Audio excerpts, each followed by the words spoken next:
오늘날 기독교회 안에서 홀대받는 신앙의 내용 중에 하나가 영생입니다. 이 영생이 주는 약간의 부정적인 이미지가 있기도 하고, 또 기독교가 초월적인 내용을 말하면 그 합리적인 사고로 무장된 현대인들에게는 설득력이 없기 때문에 그럴 수도 있습니다. 그리고 이렇게 영생이 홀대받는다는 것은 영생을 말하지 않아서가 아니라 예수 그리스도를 믿으면 죄사함을 받고 영생을 얻는다고 말은 다 하지만 이 영생 때문에 다른 것 아무것도 없어도 좋습니다라고 하는 신앙의 고백이 나오지 않기 때문에 이 영생이 천대받고 있는지도 모르겠습니다. 사실 기독교 신앙의 가장 중요한 핵심이 영생 아니겠습니까? 만일 우리가 예수를 믿고 있어도 영원한 생명이 주어지지 않는다면 예수를 믿을 이유가 과연 무엇이겠습니까? 오늘 밤 이 자리에 나온 이유도 영원한 생명이 우리 안에 있기에 그 생명에 대한 감사와 감격 때문에 이 예배 자리에 온 것입니다. 기독교 신앙은 누가 뭐래도 영생을 추구하는 종교이며 그 영생에 예수 그리스도로부터 그 영생이 주어졌다는 사실을 부인할 수 없습니다.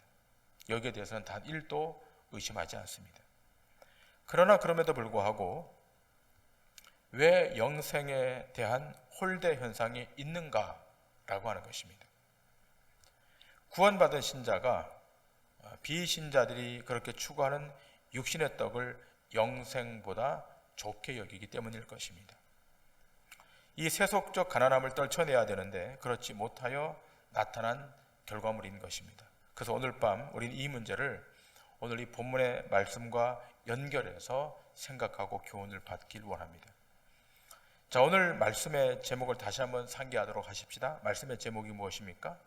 하늘로서 내려온 떡이니입니다.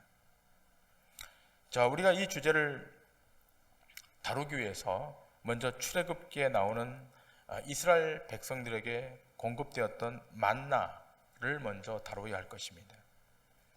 여러분, 만나라고 할 때 여러분 기억 속에 어떤 생각들이, 어떤 핵심 단어들이 떠오릅니까? 출애굽기, 광야, 또 백성의 원망, 이런 단어들이 떠오를 것입니다. 자, 출애굽기 16장 1절부터 4절의 말씀을 보시겠습니다.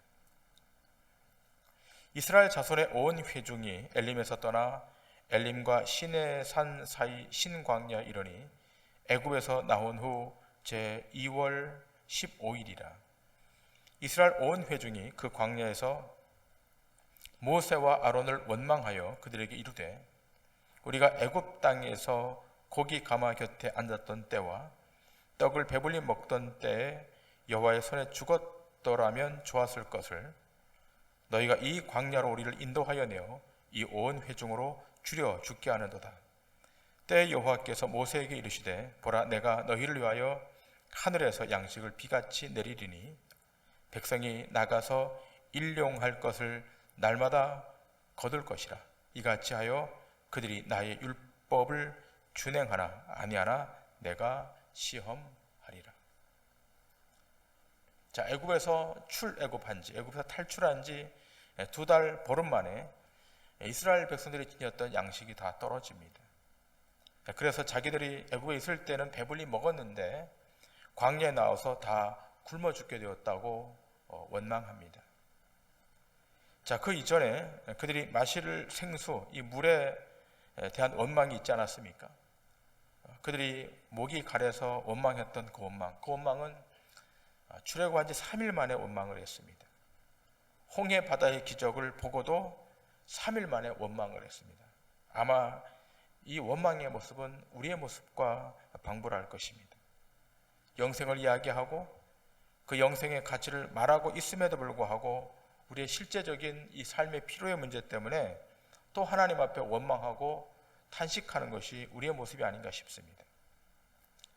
자, 이스라엘 백성은 이 물의 가람에 대해서 3일 만에 원망을 하고, 자, 그들의 허기를 채울 양식의 문제는 2달 보름 정도 지나서 또 원망을 합니다. 생물학자들에 의하면 사람이 가장 간단한 도구를 챙기고 또 양식을 가지고 광야로 나가면 약 30일 내지 40일 정도는 버틸 수 있다 그럽니다. 자, 그런데 이스라엘 백성들이 이 광야로 나간 지 2달 보름 동안 버텼으니까 얼마나 오래 버틴 것이겠습니까? 견디다 양식이 다 떨어져서 원망이 터져 나온 것입니다. 어쩌면 이러한 원망은 보통 사람 누구라도 원망할 수 있을 것입니다. 자, 그런데 이 만나를 주시는데 하나님이 테스트를 하시면서 주십니다. 너희가 내 말을 순종하는가 아니하는가 테스트하시면서 만나를 허락하십니다. 어떤 방식으로 하십니까? 날마다 거두어 드리는데 하루 양식만 거두라고 말씀하십니다.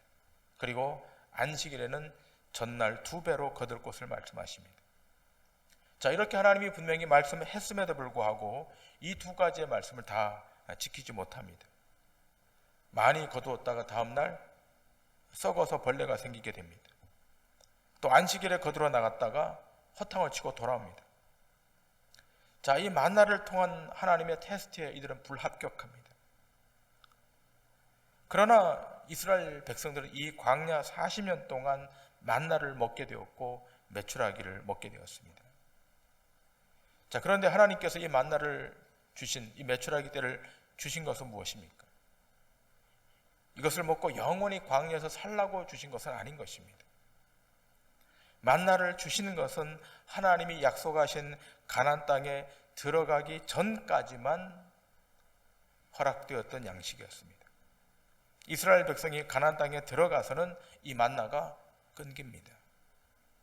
그러므로 만나를 통해서 하나님이 우리에게 무엇을 말씀하시는가를 알아야 되는데 신명기 8장은 이렇게 말씀하고 있습니다. 신명기 8장 1절부터 3절까지 말씀입니다. 내가 오늘날 명하는 모든 명령을 너희는 지켜 행하라. 그리하면 너희가 살고 번성하고 여호와께서 너희의 열조에게 맹세하신 땅에 들어가서 그것을 얻으리라. 네 하나님 여호와께서 이 40년 동안에 너로 광야의 길을 걷게 하신 것을 기억하라. 이는 너를 낮추시며 너를 시험하사 내 마음이 어떠한지 그 명령을 지키는지 아니 지키는지 알려 하심이라. 너를 낮추시며 너로 줄이게 하시며 또 너도 알지 못하며 네 열조도 알지 못하던 만나를 내게 먹이신 것은 사람이 떡으로만 사는 것이 아니오 여호와의 입에서 나오는 모든 말씀으로 사는 줄을 너로 알게 하려 하심이니라. 광야 40년 동안 하나님이 낮추십니다. 그들을 시험하십니다. 그리고 이 만나를 주신 목적은 사람이 떡으로만 사는 것이 아니오 하나님의 입에서 나오는 모든 말씀으로 사는 것임을 그들에게 확증시키기 위함이었습니다. 자, 이 신명기서의 이 말씀을 지금 예수님이 인용하고 계십니다. 40일 금식 후에 사단이 돌로 떡을 만들어 먹으라고 유혹합니다. 그때 우리 주님이 이 신명기서의 말씀을 끄집어내서 말씀합니다. 사람이 떡으로만 사는 것이 아니오 하나님의 입에서 나오는 모든 말씀으로 살 것이니라. 여러분, 돌로 떡을 만들어 먹는 것으로서 신자는 존재하는 것이 아닙니다. 날마다 돌로 떡을 만들어 그 떡을 취하는 존재가 신자가 아닌 것입니다. 신자는 어떤 존재입니까? 주님이 주시는 영원한 양식, 하늘의 양식으로 존재하고 살아가는 자들입니다. 이 연장선상에서 우리 주님이 오병이어의 기적을 일으켰던 것이고 신자가 살아갈 그 힘은 기적으로 일어나는 이 보리떡 5개와 물고기 2마리로 먹고 사는 것이 아니라 말씀이 육신되어 오신 예수님의 살을 먹어야 영생을 얻는다는 것을 성경은 우리에게 알려주고 있는 것입니다. 썩는 양식이 아니라 영생하도록 있는 양식, 이것을 말씀하기 위하여 오병이어를 보이시는 겁니다. 그리고 구약에서 만나를 주신 것입니다. 예수를 구주로 고백하고 예수를 주로 믿고 있는 모든 성도들은 만나를 요청하는 것이 아닙니다. 오병이어의 그 보리떡 5개와 물고기 2마리를 요청하는 것이 아닙니다. 우리에게는 영원한 양식을 필요로 하는 것입니다. 자, 그래서 오늘 우리는 다시 한번 이 부분을 좀 더 생각하기를 원합니다. 하늘에서 내려온 이 떡, 그리고 만나가 어떻게 대조되는가를 우리는 좀 생각하기를 원합니다. 그 첫 번째는 만나는 사람들이 거두어 드릴 수가 있었습니다. 그러나 생명의 떡은 주님이 주셔야만 취할 수가 있었던 것입니다. 만나는 자기가 거둘 수 있었습니다. 광야에 나가서 떨어진 만나를 취하면 됐었습니다. 먹을 수 있는 형태로 주어졌기 때문에 그들이 바구니를 들고 나가서 그것을 취할 수 있었습니다. 그러나 예수님은 요한복음 오늘 본문 41절에서 이렇게 말씀하십니다. 자기가 하늘에서 내려온 떡이라 하시므로. 예수님 자신이 하늘에서 내려온 떡이라고 지금 말씀하십니다. 이 떡은 만나와 달리 사람들이 원한다고 얻어낼 수 있는 것이 아닙니다. 이것은 주님이 십자가에 못 박혀 돌아가실 때 그 살을 찢어 자기 백성에게 친히 나누어 주실 때만 득할 수 있는 것입니다. 자, 이렇게 주님이 말씀하시자 일단의 사람들이 뭐라고 반응합니까? 오늘 본문 42절에 이렇게 반응합니다. 가로되 이 사람은 요셉의 아들이 아니냐? 그 부모를 우리가 아는데 제가 지금 어찌 하늘로서 내려왔다고 하느냐? 자, 이런 말입니다. 내가 그 아버지를 아는데 어찌 자기가 하늘에서 내려온 떡이라고 말할 수 있겠는가라고 하는 겁니다. 자, 그러자 예수님이 친절하게 말하지 않고 또 설명하려 하거나 이해시키려 하지 않고 바로 직설적으로 이 말을 꺼내십니다. 본문 43절과 44절입니다. 예수께서 대답하여 이르시되 너희는 서로 수군거리지 말라. 나를 보내신 아버지께서 이끌지 아니하시면 아무도 내게 올 수 없으니 오는 그를 내가 마지막 날에 다시 살리리라. 너희가 나를 하늘에서 내려온 생명의 떡으로 알아보고 나에게 오지 않는다는 것은 당연하다는 것입니다. 자, 지금 우리 주님의 이 메시지는 너희 조상들이 만나를 먹고 죽었으니 이제 나를 믿어라, 그런 요청이 아닙니다. 너희가 내게 오는 것, 너희가 내 앞으로 오는 것은 하나님 아버지께서 이끌어 주셔야만 올 수 있다는 사실을 말씀하고 있는 것입니다. 하나님 앞에 나아가는 것은 자의로 나가는 것이 아니라 하나님이 이끌어 주셔야만 갈 수 있다는 겁니다. 마치 롯이 소돔 고모라 성에서 천사들의 손에 이끌려 나왔던 것처럼 하나님이 우리를 끌어내 주셔야만 예수님이 영생의 양식인 줄 알고 믿게 된다는 것입니다. 그러므로 하늘로부터 오는 떡은 사람의 의지로 노력으로 취할 수 있는 것이 아니라 생명의 떡으로 오신 예수 자신이 그 백성들에게 친히 주실 때만 가능한 것입니다. 이것이 만나와 하늘에서 내려온 생명의 떡의 차이입니다. 구약의 만나는 자기 마음대로 취할 수 있었지만 신약의 하늘로부터 내려온 이 생명의 떡은 예수님이 자기 백성들에게 공급하실 때만, 주실 때만 가능한 것입니다. 두 번째는 만나는 사람들이 요구했습니다. 그러나 생명의 떡은 요구조차 하지 않았다는 겁니다. 자, 구약의 만나는 이스라엘 백성들이 요구했습니다. 먹을 것을 달라고 요구했습니다. 자, 그러나 신약으로 와서 이 생명의 떡은 어찌된 영문인지 요구조차 하지 않았다는 거예요. 같은 이스라엘 백성, 같은 유대인 아니겠습니까? 그들 조상은 만나는 요구했지만 후대의 이스라엘 백성들은, 유대인들은 생명의 떡은 요구조차 하지 않았다는 것입니다.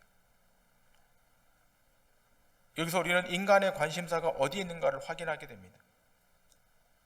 인간은 육체의 배고픔을 채우는 떡에는 집착하지만 생명을 주는 떡에는 눈길조차 주지 않는다는 것입니다. 이것이 세상입니다. 이것이 인간입니다. 아무리 우리 주님이 하늘에서 내려온 살아있는 떡이라고 말한다 할지라도 예수여 당신이 필요합니다라고 말하는 것이 아니라 육체의 허기를 채울 수 있는 만나 같은 것을 달라고 요구하는 것이 세상이라는 것입니다. 그러니 오병이어의 기적을 보고서 예수님을 임금 삼으려고 하는 것은 어쩌면 당연지사일 것입니다. 예수님이 행하셨던 병고침의 기적, 예수님이 행하셨던 오병이어의 기적을 보고 육신의 안위만을 구하러 온 이 사람들이 요구하는 것은 생명의 떡이 아니었다는 겁니다. 이들의 요구는 여전히 자신의 육적 욕구를 만족하게 하는 떡이었습니다. 썩는 양식에게만 관심이 있었습니다. 영생에 대해서, 영원히 사는 것에 대해서는 아무런 눈이 열리지 않았습니다. 생명의 떡이 왔습니다. 그 떡을 취하여 영원히 살 수 있는데, 영원히 배부를 수 있는데 전혀 관심이 없습니다. 이것이 바로 허물과 죄로 죽은 인간의 모습인 것입니다. 인간은 출생할 때부터 이미 영적으로 죽은 상태로 출생하기 때문에 영생의 떡이 있는지도, 생명의 떡이 필요한 줄도 모르고 살아가는 것입니다. 이러한 세상에 예수님을 소개하고 증거한다는 것은 어쩌면 불가능에 가까울 것입니다. 그러므로 하나님이 예정하지 않고 하나님이 택하시지 않는 자는 예수님을 향하여 영생을 구할 수가 없는 것입니다. 우리는 여기서 우리가 명확히 해야 되는 것이 하나 생겼습니다.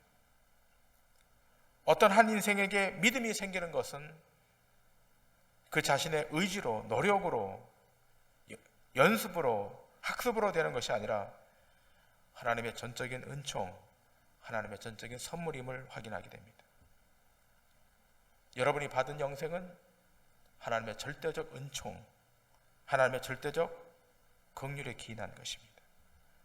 여러분, 이 사실을 알게 되면 하나님의 선물로 주어진 이 영생이 얼마나 값진 것인지, 얼마나 귀한 것인지를 인지하게 되는 것입니다.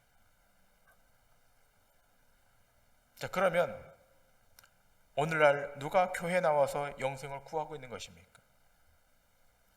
누가 예수님을 향하여 나는 영생 주시는 것으로만 감사하고 평생 기뻐하겠습니다라고 하는 사람이 과연 누구이겠습니까?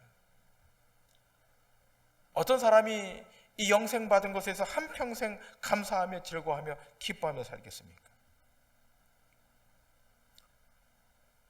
좌우를 보지 마시고 바로 여러분이 그런 사람인 것을 기억하셔야 됩니다. 여러분과 제가 다 과거에 하루 먹고 없어질 만나만을 구했던 인생들이었습니다. 그것이 족한 줄로 알고 그렇게 살아왔던 자들이었습니다. 그러나 어느 순간 바뀌었습니다. 만나가 아니라 하늘로부터 내려온 생명의 떡, 예수 그리스도의 말씀이 귀한 것임을 인지하게 된 것입니다. 놀라운 신비입니다. 아무리 이해하려고 해도 이해가 되지 않습니다. 아무리 설득을 좀 받으려고 해도 설득되지가 않습니다. 그러나 하나님은 우리 이성과 지식을 넘어 초월적으로 역사하여 인지하도록 지각의 창을 열어주셨습니다. 그럼 어떻게 이러한 기적이 일어나는 것입니까? 어떻게 우리가 요구하지도 않았던 이 영생이 선물로 주어진 것입니까? 그것은 하나님의 주권적 은총, 일방적 은총, 그 택한 백성에게 값없이 베푸는 일방적 은총에 기인한 것입니다. 하나님 일방적으로 밀고 들어오셨어요. 하나님이 일방적으로 여러분 인생 가운데 오신 거예요. 값없이 오신 거예요. 조건을 걸지 않고 오셨습니다. 그 은총을 베푸셔서 여러분을 생명의 떡 앞으로 초대하신 것입니다. 오늘 본문 48절 이하는 이렇게 증거합니다. 내가 곧 생명의 떡이니라. 너희 조상들은 광야에서 만나를 먹었어도 죽었거니와 이는 하늘에서 내려온 떡이니 사람으로 하여금 먹고 죽지 아니하게 하는 것이니라. 나는 하늘에서 내려온 살아있는 떡이니 사람이 이 떡을 먹으면 영생하리라. 내가 줄 떡은 곧 세상의 생명을 위한 내 살이니라 하시니라. 우리 주님이 말씀하십니다. 너희 조상들이 만나를 먹었다는 겁니다. 그러나 결과적으로 죽었습니다. 만나를 먹고 영생하지 않았어요. 만나를 먹었습니다. 그러나 죽음 앞에 도달했습니다. 그러나 우리 주님이 여기서 말하십니다. 내 살을 먹는 자, 내 떡을 먹는 자는 영원히 살 것이다. 이것이 차이점인 거예요. 만나를 먹었지만 죽었습니다. 그러나 주님의 살을 취하는 자는 영원히 사는 은혜가 있다는 것입니다. 자, 이렇게 말씀하시자 이스라엘 백성들이 어떻게 반응합니까? 6장 52절입니다. 그러므로 유대인들이 서로 다투어 이르되 이 사람이 어찌 능히 자기 살을 우리에게 주어 먹게 하겠느냐. 여러분, 이것이 사람의 한계입니다. 예수님은 자신의 살을 먹고 자신의 피를 마시는 자는 영생을 가졌기에 마지막 날에 살리시겠다는 것입니다. 초월적 역사입니다. 자신의 살은 참된 양식이고 자신의 피는 참된 음료라고 말씀하십니다. 세상은 이해를 못합니다. 이 초월적인 일을 세상은 이해 못합니다. 그러나 구원받은 하나님의 백성에게는 어렵지가 않습니다. 여러분과 제게는 어려운 사건이 아닙니다. 성령이 우리 안에 내주하심으로 이것을 받아들이도록 우리의 마음을 여셨기 때문에 예수 그리스도의 살을 먹고 예수 그리스도의 피를 마시는 것이 어려운 것이 아닙니다. 그러나 세상은 이것을 이해하지 못합니다. 이 가치를 모르는 것입니다. 중요한 것은 이 가치를 아는 사람, 이 영원한 양식이 참으로 귀한 것임을 아는 사람은 날마다 기뻐하고 날마다 감사하고 날마다 즐거워한다는 것입니다. 여러분의 삶에 가장 즐거워해야 될 것, 가장 기뻐해야 될 것, 가장 감격스러워해야 될 것은 여러분의 삶 안에 생명의 양식, 생명의 떡이 와 있음 때문인 것입니다. 적어도 영생을 받은 자라면, 적어도 하나님의 영원한 떡을 받은 자라면 그의 입술에 감사가 고백되어야 될 것입니다. 때문에 세상의 모든 영광과도 바꿀 수 없는 것이 영생입니다. 세상의 그 어떤 것으로 주님의 살과 피를 대신할 수 있겠습니까? 금이나 은같이 없어질 보배로 대속한 것이 아니요 하나님의 아들의 보배로운 피로 우리를 대속했다고 어느 찬송시인은 말하고 있습니다. 그러므로 이제 우리의 삶은 만나의 풍족함이 관건이 아니에요. 만나는 먹고도 결국은 죽는 겁니다. 오병이어의 풍족함도 아닌 거예요. 먹고 배불러 따라온 자들이 영생의 문턱에서 다 돌아가지 않습니까? 보리떡 5개와 물고기 2마리를 먹었습니다. 먹고도 12광주리가 남았습니다. 자, 그런데 우리 주님이 영생을 이야기하니까 그 문턱에서 다 돌아가 버렸습니다. 신자의 최대의 관건은 만나로 풍족해지느냐, 오병이어로 더 부유해지냐, 이것이 아닌 것입니다. 신자의 최대의 숙제는 무엇입니까? 날마다 생명의 떡을 내 삶에 채우는 것입니다. 그 떡을 내 인생의 곳간에 채우는 것입니다. 그 사람이 가장 강력한 사람이에요. 위로부터 오는 생명의 떡, 그 하나님의 말씀을 날마다 내 삶 안에 축적시키는 것입니다. 이것이 위기를 만났을 때, 이것이 고난을 만났을 때 이기게 하는 승리의 원천인 것입니다. 여러분, 신자는 세상의 양식으로 사는 자가 아니에요. 신자는 하나님이 신비하게 예비해 두신 하늘의 양식으로 존재하는 자들 아니겠습니까? 그래서 오늘 요한복음 4장 32절에 이렇게 말합니다. 이르시되 내게는 너희가 알지 못하는 먹을 양식이 있느니라. 알지 못하는 먹을 양식, 이것을 하나님은 자기 백성에게 준비해 주셨다는 것입니다. 그리고 이러한 양식은 날마다 하나님 앞에 구해야 할, 일용할 양식인 것입니다. 그 일용할 양식은 하루 3끼 밥을 의미하는 것이 아닙니다. 그래서 우리 주님이 이렇게 기도하십니다. 마태복음 6장 11절에 이렇게 기도하고 있지 않습니까? 오늘 우리에게 일용할 양식을 주시옵고. 신자의 양식은 하늘로부터 임하는 매일의 양식, 곧 일용할 양식인 것입니다. 이러한 삶을 살아가는 사람은 보이는 것을 보지 않고 보이지 않는 것을 보며 살아가는 사람입니다. 바울은 이렇게 말합니다. 고린도후서 4장 16절부터 18절까지 말씀입니다. 이 말씀 우리 다 같이 한번 읽고 오늘 말씀을 마치도록 하겠습니다. 시작. 그러므로 우리가 낙심하지 아니하노니 우리의 겉사람은 낡아지나 우리의 속사람은 날로 새로워지도다.